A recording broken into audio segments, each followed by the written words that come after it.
It's time now for a look at the latest in local sports. In sports, the Wayne County High School baseball team lost a 2-1 game at Jeff Davis Tuesday. The game ended very strangely as the Jackets were batting in the top of the seventh with 2 outs and Luke Carter at first base, and a 2-2 count to the batter Cade Lynn, who was already 2 for 2 in the ball game, at the plate with a single and a double.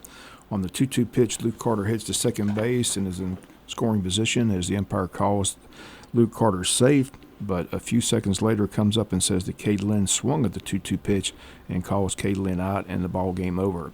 Much to the amazement of most in the ballpark who watched Cade Lynn never take the bat off his shoulder on the outside pitch. But again, the third strike is called and the ball game ended. And the man in blue decides the outcome of what was a very good ball game yesterday between Wayne County and Jeff Davis. Anyone who watches sports, any sports, you hear commentators and coaches say it all the time: let the players decide the game, stay out of the way, and don't be the deciding factor. This unfortunately happens over and over. All I can say is I can hear the late head coach Jay Brinson telling his team before every game, especially on the road, he would tell his team, men, don't let the men in blue in it, because if you do, they will take it, especially on the road. And all the way home from Hazlehurst, those words ring through my mind. And if you let them in it, they will take it. Be clear, I'm not saying Wayne County wins the game yesterday if the call was a ball, but what I'm saying is we'll never know what would have happened. Maybe Cade Lynn pops out, maybe he strikes out, or maybe he goes 3 for 3 and drives in the tying run, and we're still playing to determine who wins that game yesterday between Wayne County and Jeff Davis. But again, a man in blue, who, by the way, wasn't really paying attention to the pitch at the plate because his responsibility was to watch whether Luke Carter was safe or out at second base. In the long run, the big picture, no big deal. It's a non-region game, but for someone who's watched and called high school baseball, softball, football for 40 years, I promise you, if I had $1 for every time a man in blue or striped official failed to make a right call, I'd be a rich man.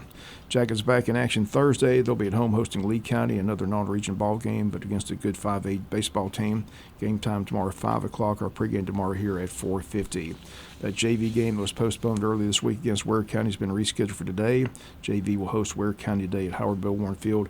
Game time at 5 p.m. JV baseball team have a very nice season. They only have one loss all year heading into today's game with Ware County.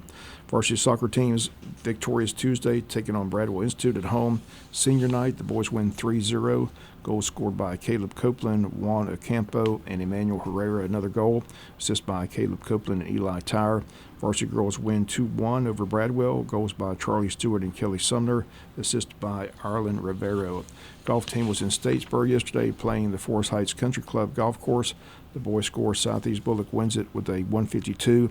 Bullock Academy shot a 173, and Wayne County shot a 174.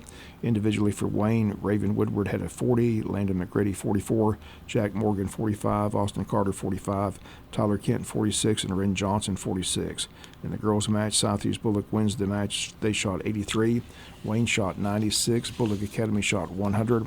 Katie Brown and Kaylee Jo Martin had the low scores for Wayne County with a 48. Kinsey Hobbs had a 52.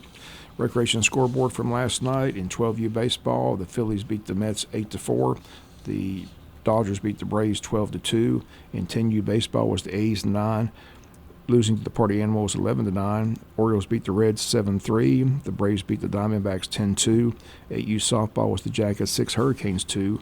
10U softball was the Outlaws 12, Shield Maidens 2.